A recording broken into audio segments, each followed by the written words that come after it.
This hourly segment is brought to you by the Alpha Wealth Group, bringing the trilogy of estate, tax, and investment planning together. Visit alphawealthgroup.com for a free report. This is Chicago's Morning Answer with Dan Proft and Amy Jacobson on AM 560. The Answer.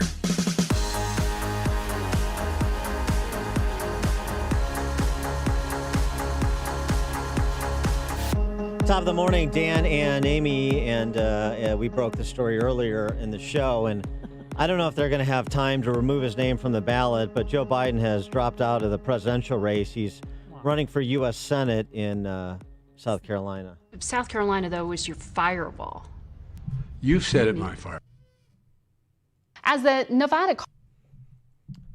We got to effort. Hold You're on. the ones that sent Barack Obama the presidency, and I have a simple proposition here. I'm here to ask you for your help. Where I come from, you don't get far unless you ask. My name's Joe Biden. I'm a Democratic candidate for the United States Senate. Look me over. If you like what you see, help out. If not, vote for the other Biden. Give me a look, though, okay? That's all I've really got to say to you. I'm about... He did say, though, if you don't like me, look at the other Biden. That's what it sounded like you Yeah. said. I don't know if there's another Biden running. Maybe Jill is going to take his place in the presidential race while he runs for U.S. Senate against Lindsey Graham. Well, at least he knew what state he was in. But, yeah, he announced that he was running for a different office. Anybody try and correct him out there? Yeah, well, I think No, everything is, oh, you know what he meant. Right. Well, okay. Boy, that's a... You can only say that so many times. When you say also out loud, I'm running for U.S. Senate, doesn't something trigger in your mind to say, wait a second, no, I'm not? It's one thing to misspeak and then quickly correct yourself because you're actually listening to what you're saying. Yeah, the campaign's getting desperate because I'm on his email blasts. And this morning, come on, man, give me $5. That's what they're soliciting right now. All right, dude. And Bernie is sticking with Fidel. Yeah, last night we had the CNN town hall and doubled down on his comments. There was a lot of folks in Cuba at that point who were literate. And he formed a literacy brigade. You may remember. Brigade is a good word. And they helped people learn to read and write. You know what? I think teaching people to read and write is a good thing. And by the way, all of those Congress people that you mentioned just so happen to be supporting other candidates, just accidentally, no doubt. Yeah, the literacy death squad. Brigade. Here's the thing with respect to Bolshevik Bernie's invented history of Cuba. Before 1959, when Castro deposed Batista, 80% of Cuba could read. Yeah. So the island was well ahead of its Latin American neighbors in literacy. In the ensuing 6 decades, many of those neighbors have moved to near universal literacy as well, and they did so without death squads. Well, Mayor Pete took the stage after him. As a Democrat, I don't want to be explaining why our nominee is encouraging people to look on the bright side of the Castro regime when we're going into the election of our lives. Of course, literacy is a good thing, but why are we spotlighting the literacy programs of a brutal dictator instead of being unambiguous in our condemnation about the way he has treated his own people? Unfortunately for Mannequin Pete, Bernie Sanders has been his hero from a young age. We have the Mannequin Pete essays lauding Bernie Sanders when he was, coming up as the prodigy that he is alleged to be. And so Bernie Sanders had been making those comments about the Soviets and the Nicaraguans, the Sandinistans, and Castro for a generation or two before Pete was Out even... of diapers. Yeah, but exactly. A glint in his father's eye. But it was the occasion for the Bloomberg camp to have some fun with trying to get hashtag Bernie on despots to go viral. What did they do? They gave some other suggested offerings for Bernie's reviews of dictators. Stalin spurred industrial production throughout the country, but all everyone wants to talk about it is putting 14 million people in gulags. Ugh, so annoying. Bernie on despots. Who am I to question Kim Jong-un for starving millions of his own people when he opened a kick-ass water park with over 10 slides, a lazy river, and a wave machine? What a blast. Vladimir Putin is willing to poison anyone who disagrees with him, but have you seen how that guy looks without a shirt? Delish. Bernie on despots. For more on what tonight's debate may hold, and if only Bloomberg could deliver some of those lines in a debate setting rather than having his campaign have to tweet them out, it could be interesting. Tonight's debate, Saturday's primary in South Carolina, first in the South. We're pleased to be joined by Andy Brack, political columnist and publisher of the Charleston City paper. I love Charleston, South Carolina. Andy, thanks for joining us. Appreciate it.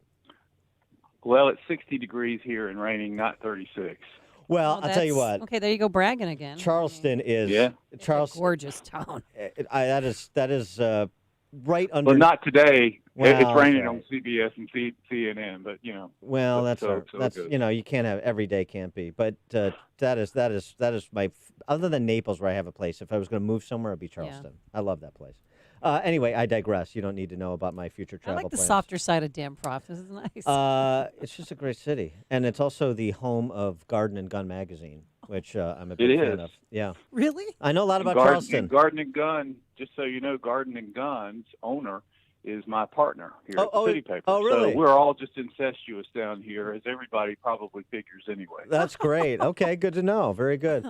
Well, so let's start with Bloomberg, and I just wonder. I know he's not on the ballot, but he will be on the debate stage, and I wonder if, with the seeming air of inevitability of Bernie right now as the nominee, if you're hearing, I disagree. Go ahead. Okay, but if you're hearing from South Carolina Democrats that chatter about Bloomberg or chatter about somebody else as the candidate, we need to coalesce around to try to stop that. Yeah. Well, what I hope Bloomberg does tonight is recite some of the billboards he's been showing all over the country, like Donald Trump cheats at golf. I think that's hilarious. I think they've got a really good sense of humor, and I hope that they keep it up because this has been such a dull campaign in general that we need somebody to inject some humor into it. And humor would be, I think in South Carolina, if anybody thinks Sanders is going to win. He'll get the 20 to 25% that he gets in lots of places. I don't buy the national media line that Sanders is ascendant and Sanders is definitely going to be the nominee and this, that, and the other. I think if you look at the 3 states where there already have been early voting, you've got about 600,000 people who have participated. And in the 2008 primary here, you had about 540,000 people in South Carolina.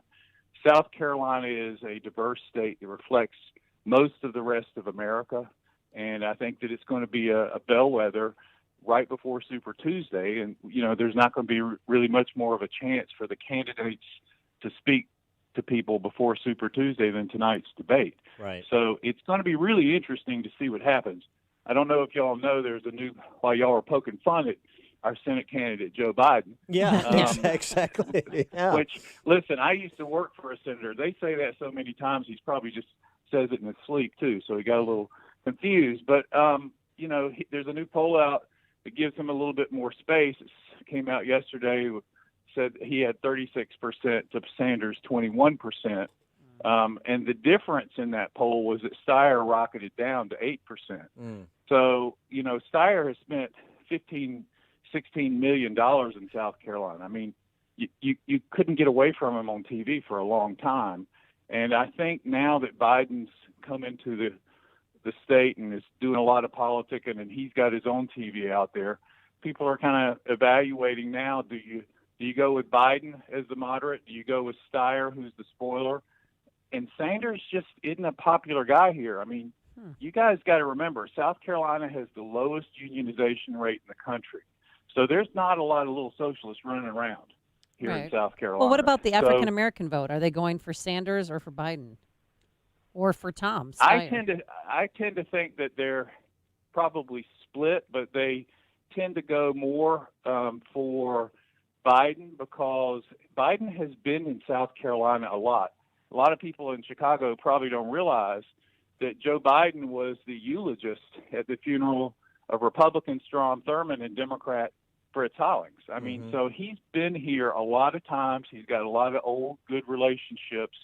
The news here is that Congressman Jim Clyburn, who's the number 3 in the U.S. House and is from South Carolina, there's a big expectation that he's going to endorse Biden tomorrow. And in the African-American community, that kind of endorsement's a big deal. Biden's got more than 100 endorsements from preachers and lawmakers. So we're kind of a more traditional state, and the Democrats here aren't pinkos. I mean, Democrats are not going to be are not the Democrats in South Carolina aren't going to be thrilled by some of this stuff that came out on 60 Minutes about Cuba. So, I mean, I don't think that's an incentive to vote for Bernie. Like I said, he'll probably get his 20 to 25%. But I think that Biden will get a little bit of a bounce out of South Carolina, which is not what the national media want to write about. They want to write about Bernie, Bernie, Bernie, Bernie, Bernie. Well, I mean, and I have to tell you, I'm tired of old men yelling at me. So, yeah, well, and you mentioned Clyburn, and he was one of the first to express reservations after the Nevada caucus victory by Sanders about Sanders at the top of the ticket. So that certainly stands to reason. The problem that Joe Biden has past South Carolina is that how he presents on the trail, as per that clip. You mentioned Fritz Hollings and Strom Thurmond. There are people that think he has about the same mental acuity as those two do at this point. Well, both of them have no mental acuity. Right. I understand. That's sort of my point. Yes. Dead on his feet is. I mean, if you look past South Carolina to Super Tuesday, it's one thing to talk about Nevada and Iowa, New Hampshire. Bernie Sanders is leading in Texas. It's close, but he's leading. Yep. He's right there neck and neck with Bloomberg in Florida. So in the big Super Tuesday states, I mean, Bernie's right there. He could be. I mean, we'll see what happens, but I just don't think that it's all. If you read, I've had reporters from other countries in the office this week because everybody seems to want to visit, and they keep talking about Bernie, and they keep thinking that it's over. And I just think that we're a long way from over, and it's going to be a huge mess over the next few months. Do you think tonight's will be the last debate for Elizabeth Warren, Amy Klobuchar, Pete Buttigieg? No. I think people, I mean, I would not be surprised if Klobuchar, well, I mean, they're all going to stay in until Super Tuesday to find out what happens because it's only 4 days from, Saturday primary. But you got to think that Warren and Klobuchar may drop out. Who knows with Mayor Pete? I haven't figured out some of these personalities yet because they're like these Energizer bunnies. They just keep going and going and going. With respect to South Carolina, just going on the other side for a minute, one, Graham's reelection, two, Haley in 2024. Your thoughts? Well, I wrote a column this past weekend that I put Lindsey Graham on the mute button for the next 6 months because I'm tired of hearing the sycophantic behavior. So I think most folks here assume he's going to get reelected. I think that it'll probably be closer than you think. The Democrat Jamie Harrison, if I had to guess right now and make a bet, I'd say he gets 48% and Graham gets 52% or something like that. It's really hard in South Carolina to get that extra 2 or 3% to put you over the 50% hump. So, Graham's done a lot of things to make sure that the Republican base is not mad at him because they were mad about 3 or 4 years ago. Right. And they were talking about, primarying him. That won't happen now. And so you just got to figure out, is his base going to be enough to beat an African-American Democratic challenger? And traditionally it should be, but, odder things have happened. Well, would you so we'll just on that comment about his sycophantic behavior, on again, off again, I would add, but Tim Scott's been a loyalist of President Trump. Has he been a sycophant too? I would say so, but, okay. I'm nothing but a liberal pinko. So, Well, you said there are no pinkos in Charleston. I was kidding. Yeah, I'm kidding. Anyway. Go ahead. All right. But,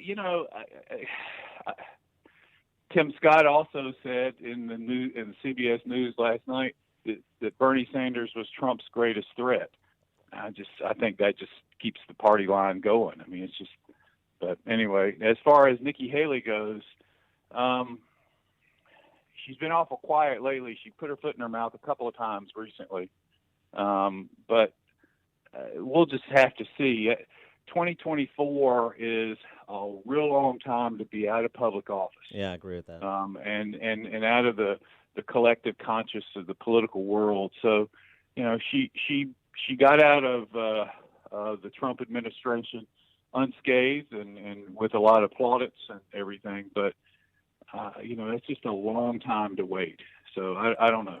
We'll just have to see. She also, apparently bought a house on Kiowa, and she's on Boeing's board and some other things. So, she's making a little bit of money. So maybe she'll end up being in corporate America instead of political America.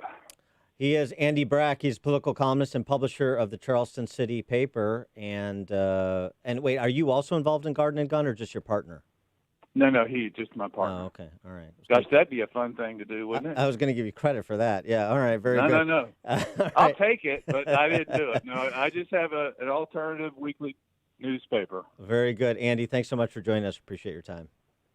Y'all take care. Bye-bye. Thanks. And he joined us on our turnkey.pro answer line. You're listening to Chicago's Morning Answer with Dan Proft and Amy Jacobson on AM 560. The Answer. This is what Flo from Progressive sounds like in one of our many hilarious commercials. And basic motorcycle policies start at just $75 a year. I know, right? Do you think I say I know, right, too often? I do. I know, right? I have to stop, don't I? I know. And this is what that same commercial sounds like on your motorcycle. I know. Yeah, even our commercials are better on a bike. Progressive keeps you on yours. Get a quote in as little as 3 minutes at Progressive.com. Progressive Casualty Insurance Company and affiliates. Annual premium for basic liability policy not available in all states. When it's cold outside, you can dress for it. But when your furnace gives out, hey, a blanket fort can only do so much. So call your local 1 Hour Heating and Air Conditioning. We'll replace your old furnace with a new high-efficiency one. And that beats a bunch of blankets any day. Right now, cozy up to big savings on a complete heating system. Call 855-1-HOUR. Your comfort is just a call away. Call 1 Hour. Terms and conditions may apply. Call for details. Independently owned and operated. Licensed in the respective state or county. Hey, you hear people talking about it all the time. Viruses, the cold, the flu,